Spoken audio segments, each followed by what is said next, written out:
Laughter is my currency, and I love to be able to laugh with somebody. I love to laugh, and I think there's something very, very universal and very, very powerful about laughter. Someone cares about you. There's a reason why your heart is beating. You still have a purpose. Don't give up. It's important to know that you're not alone. You're not alone. You're not alone. You are not alone. I love to laugh, and having a smile on my face is how most people have come to know me. So I'm particularly excited for today's guest, Mo Barrett. She's a retired Air Force colonel, has flown some of the largest aircraft in the U.S. fleet, and now she uses her experience as humorous teaching opportunities to help change the way people laugh, learn, and think. Mo, welcome to the 1 Mile, 1 Veteran podcast.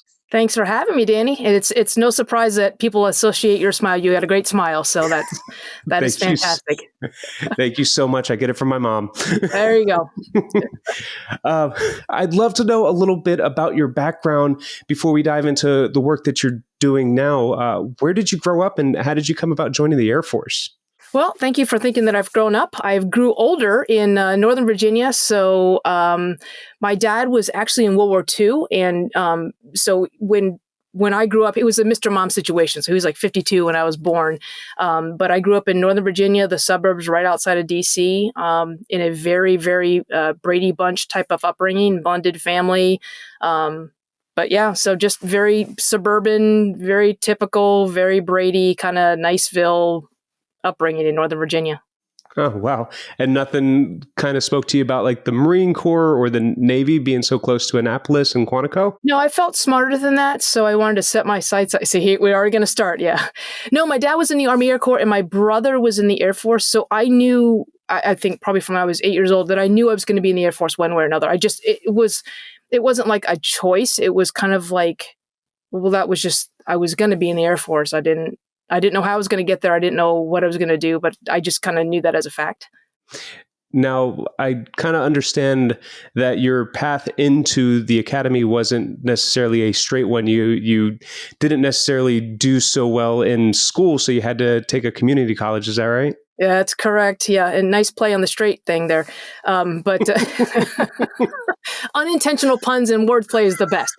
I love it. So I was actually cutting class one day, and my friend and I were in the hall, and a teacher came around, so we ducked into the Career Center, and they were playing the Naval Academy recruiter was there, and he goes to push in his VCR tape. That tells you how old I am.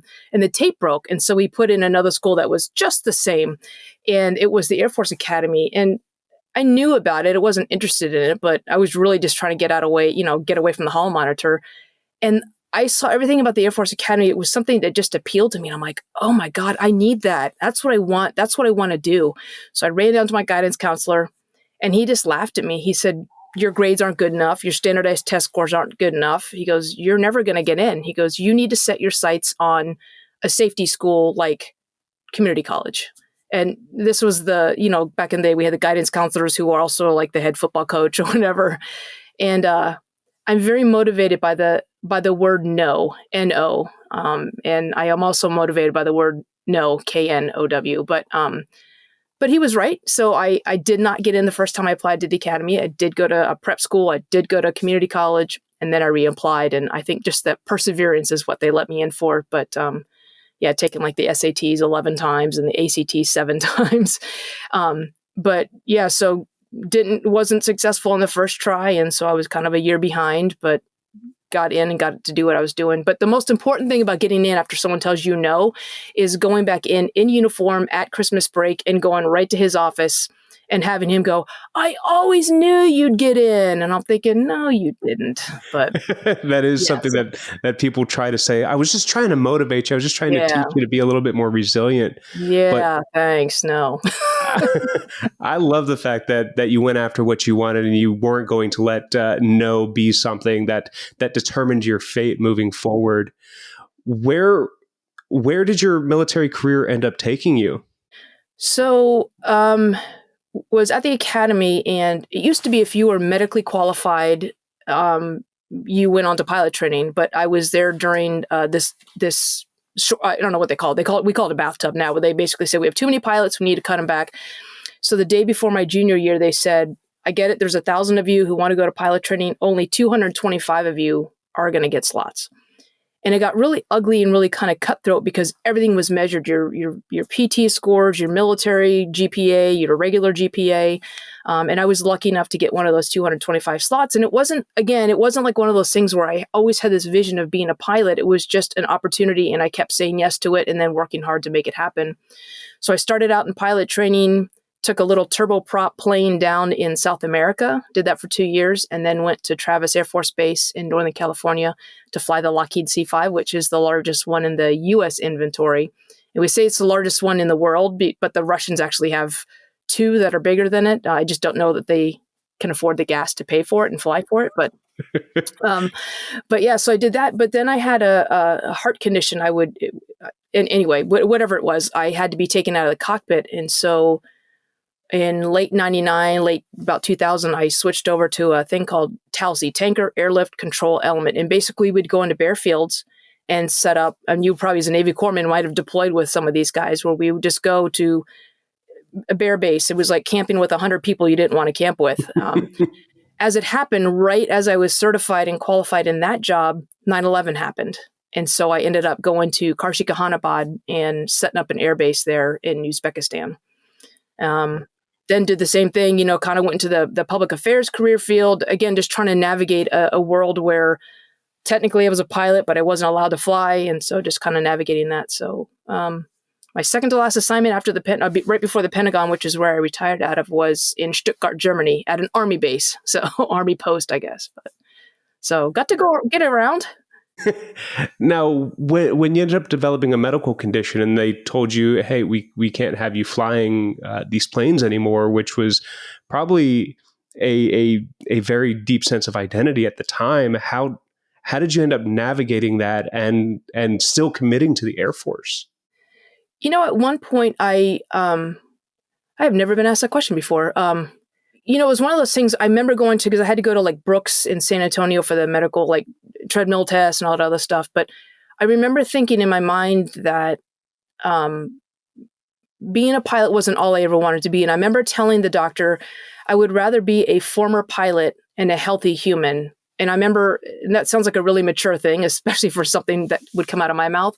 But I really did mean that, in that I knew I was going to find something else that the Air Force would have me do, or I could still take those skill sets. And if they forced me to retire or get out, there would be something I could do. But I just remember thinking, I'm okay being a former pilot because I want to be a healthy human. And I just kind of sat with that. And that's where I kept saying yes to opportunities. And so again, like a pilot being in a public affairs career field, the pilots didn't want me, and the public affair, people didn't want a pilot. So it was like just kind of trying to straddle that line and make sure that I could do both communities good and do them proud, I guess. But yeah, it was a big deal with identity, and same thing with retiring and leaving. I know you know that too. When you get something that's all you know and that's all you've ever wanted to know, your identity gets wrapped up in that. I think we all suffer from that quite a bit too. Absolutely. I mean, being a pilot sounds like it was about 7 or 8 years of your Air Force career, and then you went on to serve another, I'm going to try to do the math fast, 17 years? Sure. I don't know. Your math is better than I'm only half Asian, so yeah. But you ended up becoming a colonel in the Air Force, which is a very difficult thing to do in any branch of service to reach the 06 level. What made you decide to start transitioning out at your 25-year mark? Well, so early on in my Air Force, like career path, I had it in my head that all I wanted to be was a 2-star general. And I don't know why 2. I don't know why, but I wanted to be a 2-star general. And so retirement was a really tough thing for me. I kind of saw the writing on the wall, and you kind of know the path. And I knew the assignments that I was getting were making it less likely that I was going to make general. So because I had wrapped up in that identity of that goal, retirement was pretty brutal for me. And so, I put my paper in like 6 months or whatever. And I think what hurt me the most was feeling unvalued and unappreciated. Like in the office, they said, hey, we know you're retiring, and we know we have to have a party for you, but we have this other thing we got to do. So maybe in the summer after you retire, after you've been retired, you can come back and we'll take you to lunch. And I'm thinking, that's not how it's supposed to work, but that was pretty typical of how I felt. And I got to the point where my last day, they were still assigning me tasks. And I went to the task manager and I said, hey, stop assigning me tasks because today's my last day. She goes, oh, when are you coming back? Thinking I was going on leave or something. And I go, I'm retiring. So I literally was working that morning, went down the hall, got my blue ID card back then, the retirement ID card, checked out and just kind of walked without any pomp and circumstance, walked up the hill to the Air Force Memorial, sat there for about 15 minutes. And I called my partner and I said, can you come pick me up? I'm done.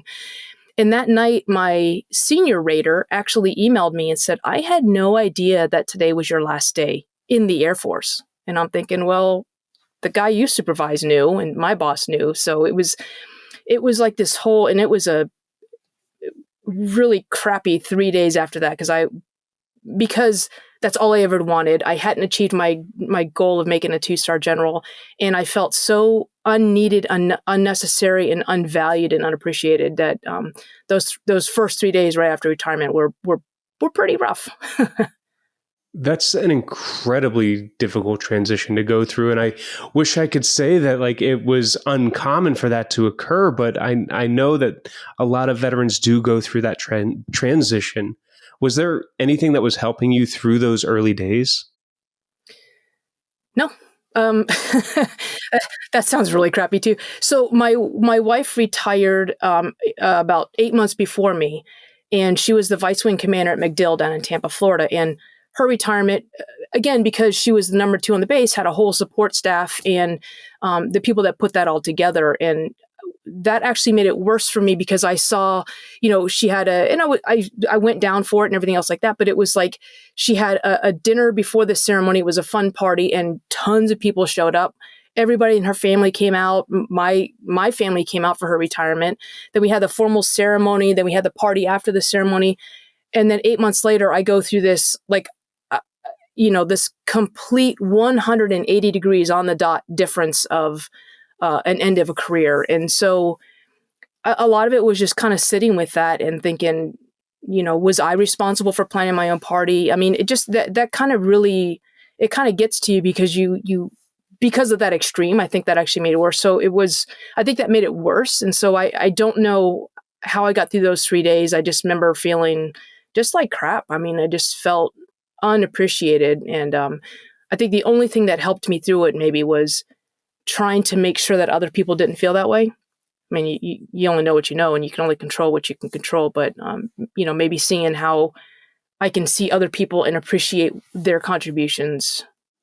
That's a really tough dynamic to see a proper send-off, if you will, versus experiencing something where the person that's in charge of overseeing your career doesn't even recognize that it's your last day in the military. As time had ended up moving on beyond the retirement, what did you begin to do to start finding yourself after the military? So one of the things is my currency that I say is laughter, and it's always been that way. Growing up, my dad was an entomologist. He worked with bugs, which I don't know how you choose that path, but I remember from like 8 years old, he would tell me this joke, and he would say, "Did you hear about the termite that walked into a pub and said, 'Is the bartender here?'" And that was it. And I thought, my dad's an idiot. And I would laugh because he's my dad, right? And he would tell other people that, and they would slowly laugh. And I thought those were sympathy laughs. 8.5 years later, I got the joke. Like, a termite eats wood, and he's asking if the bar is tender in the pub. And it was that moment I realized, like, my dad's brilliant. And my dad had a very, very witty sense of humor. And there was always laughter in the house. My mom, my dad, there was always laughter. And I realized going through all my life how disarming laughter can be. And so that was kind of my path. Is even near the end of my military career, and even during my military career, I just wanted to make people laugh. That brought me joy. And that was another kind of tied in with that way to celebrate somebody, is help make somebody laugh. Because I think, all the science stuff about lowering your endorphins or raising your endorphins, or whatever you're supposed to do with the endorphins, but being able to connect with somebody on that level to find what makes them funny, makes them laugh, and what they find funny, and then be able to do that and help somebody laugh. That's what I knew I wanted to do. It wasn't necessarily as a stand-up comic, but I'm still figuring what it looks like. But laughter is my currency, and I love to be able to laugh with somebody. I love to laugh, and I think there's something very, very universal and very, very powerful about laughter. So I was going to do that. I don't know how. Now, I will say comedy is incredibly difficult. So anybody that even dares take a stand at it, I commend all of you. I have like 3 jokes that I go to, and my wife rolls her eyes at every single one of them. So my favorite one is a man walks into a bar. Ouch. I can hear Leanne's eyes rolling. That's one. What are the other 2? She's telling me to move along. Oh, sorry. So how did you decide to get up on stage and actually start telling these jokes? Yeah, I don't know. I keep thinking about my path and how I got here. And like, as you know, as an officer, even presenting stuff, especially in public affairs, you have to get up and you have to say things. Learning how to craft a message more succinctly, which obviously I'm still working on, but being able to get up there and deliver information, deliver valuable information, and deliver thoughtful information, but also to do it in a comic way. That's that intersection of what I was trying to do. And for the longest time, I thought people were laughing at my jokes because I outranked them. But as it just so happens that I was able to find a relatable and level way to say something that was important and something that could provoke thought after the fact, but also deliver it in a comic. Some of it's delivery, some of it is just word choice, but it was just one of those things that just started, doors kept opening and I just kept saying yes. People introduced me to somebody and I would say yes to that introduction, and that led to a TED Talk, and that led to a master circle group that I belong to. It just, you just keep saying yes to the next thing and just seeing where it'll take you, being open-minded about it. Now, speaking of your public speaking, your TED Talks, I know that you use laughter as part of what you bring to your speeches, and you have this mantra of laugh, learn, and think, which is something that you live by and share with others. Could you talk about why or how humor is such an effective communication tool? Yeah, I don't know any of the scientific parts of it, but I think that when you share a joke with somebody, when you laugh, like the 3 of us had a moment, right? You told me a joke, Leanne rolled her eyes, I could hear it, I could feel it, but we're connected in that one moment. And so there's something very, there's some kind of teamwork element or some camaraderie that you have when you share a joke. You think about inside jokes, they're inside jokes and not the kind that are mean and those kind of pranks, but you share something that connects you with somebody. I think that connection is a really, really important thing. And so there's something about laughter that connects you with the people you're laughing with and the person that made you laugh and all the memories that it invokes of why that's funny to you. Because one joke can be funny for different reasons to different people and all the different layers. But I love that connection that happens. And I always say laugh, learn, and think in that order, because that laughter is what kind of breaks everybody's defenses down and kind of just neutralizes the situation. Then you kind of sneak in that learning point, and then later on they can think about it. So I just think that there's something, that camaraderie you share when you have a laugh together, I think is just, there's something just like magic about it, that when you can laugh together with people, it kind of connects you in a way that I haven't found anything else that can connect you like that. That's awesome. Now, I know on your website you talk about 4 different main keynotes that you give, and I've gone and listened to a couple of them already, and I've absolutely loved it because you have a way of taking your personal experiences and making them relatable. Not many people can relate to being a pilot, but they can relate to being scared and grabbing somebody on the leg when they're about to run. Oh, you did one. Oh yeah. Or they can imagine. Now, I did take a few flying lessons, and I was not able to do a touch and go. But not many people will understand trying to land a plane being one of the most difficult things that you can learn to do as a pilot. How do you take those stories and then teach them into life lessons? Like, could you share a little bit about like what those life lessons you're trying to teach are? Yeah, so somebody asked, I was going through the certification and someone was asking me like, how many hours a week do you spend working on your business, like working on your speeches and points? And I said, I can honestly say, as long as I'm awake, I am working on my material, because I think that I call that magic in the mundane. I think there are opportunities all around us if we would just get off our phones and open up our eyes and see a situation and find that lesson, or find, it may not be a real deep lesson, but seeing the opportunity that's in there that you can learn from. And so I look at my experiences as a multi-minority, and I think about, because someone asked, well, how did you survive that? I'm like, I don't know. It's just, I looked at every situation and I'm like, okay, what can I take from this so I don't replicate that bad thing that happened? Or how could I have made it better? Or what would I have done if I was the other person? But I think looking at every situation and looking at it from all the different angles, and then just kind of that, like I my word choice, like when I write speeches or when I write articles, like word choice is very important to me, and I'll red pen it and edit it all over the place. But it's really just looking at every situation and helping others look at any given situation that they come across and finding the lesson in there. And again, it doesn't have to be a deep lesson, but finding that thing that they can take away and say, I could have been better in that moment, and here's how, or I was good in that moment, and here's how. It sounds like you do a lot of personal reflection, and it sounds like you probably have always done a lot of personal reflection, because to be able to look through the mundane experiences that you would consider you've had and said, there's a life lessons in here that I can teach others. And then when you mentioned during that most difficult time of retirement, you started thinking about others and the experiences that they must be going through. How do you go about developing that mindset and then putting it to use? I'm hopefully not have to use my bandana here. When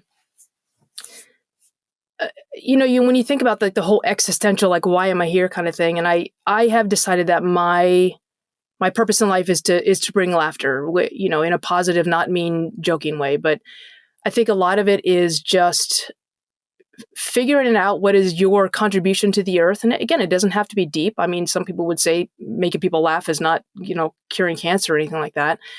But it's figuring out what is your gift, what is your contribution, and just doing that. I mean, reflecting and kind of thinking, how has this benefited me, and how could it benefit somebody else? And I'm not out about offering unsolicited advice and stuff like that, but it's just kind of like just observing and seeing how is that person reacting to that person's interaction, because I think a lot of our nonverbals and things like that. But it's just taking the moment to say, okay, what is my contribution to the world, or contributions to the world, and how do I go about doing that, and how have I benefited from it? So it's not being selfish with your gifts. I guess maybe that's the shorter answer. Absolutely. I mean, being able to take what we're given and add value to the world around us. I mean, for myself, just to be 100% transparent, I was having one of those days where I had trouble getting out of bed. It's been a long travel day. I pushed myself really hard this past week to, one, get the work done, two, get outside of these doors into an unfamiliar environment where people don't speak my language. And so there's a lot of triggers, and this trip is a lot of therapy for me. But knowing that I had interviews to conduct today, one with you, and as soon as I started putting on your TED Talks and just prepping for our interview today, it started to have a positive impact on my day, because I knew that I was going to get a chance to talk to you and ask you about your experiences. And that's kind of where my gift is to get individuals to start to open up. And what I'd like to know is if you could have a key takeaway for somebody to take, if there was a key takeaway for somebody to have when they meet you and have a conversation with you, what would you want them to remember and apply to their own life? I think the biggest thing, and first of all, I appreciate what you just said. That means a lot, and I've been looking forward to this too. But I think my biggest takeaway is for people to give themselves the grace to sit in, I'll just say, the muck. I think that we're so busy trying to say, oh, everything's perfect, and look at my meal, it's perfectly prepared on social media and all this stuff. And I think that's made it worse. But it's being comfortable to sit in that muck, because I had a pretty rough day yesterday and the day before, and I knew it was temporary. And you have those thoughts with that sometimes a permanent solution to what is an otherwise temporary problem come and present themselves as an option.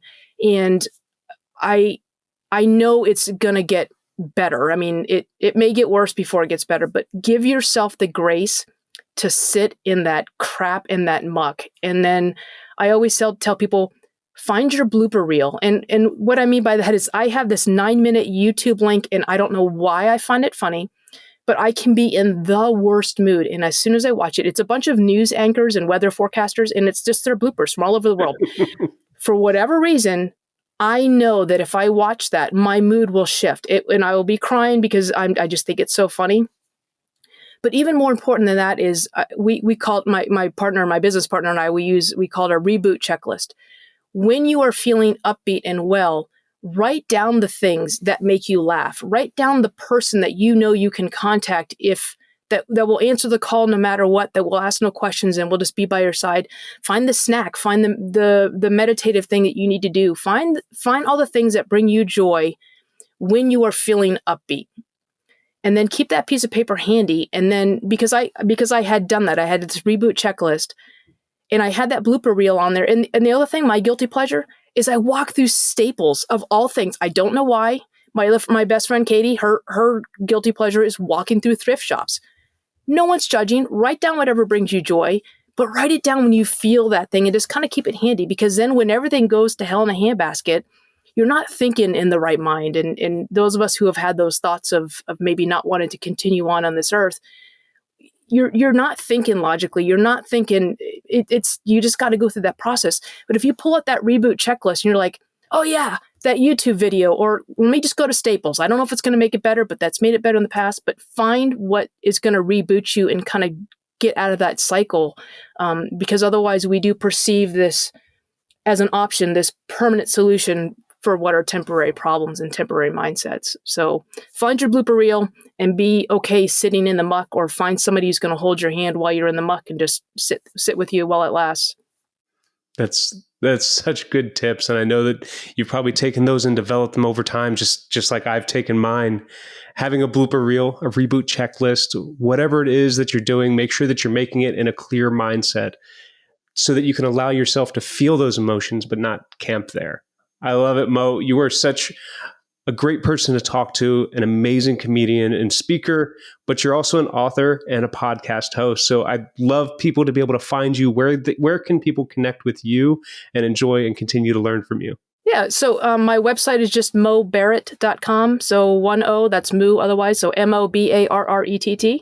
I'm on Facebook and Instagram. And if I could figure out TikTok, I would be on there more. But Laugh, Learn, Think, I think, is my handle on Facebook and Instagram. But yeah, and I thank you so much for the community that you're creating, because you're creating a community of the people that we can reach out to if we just need someone to sit in the muck, and not because somebody understands what we're going through, but somebody who's willing to listen because they've gone through their own battle.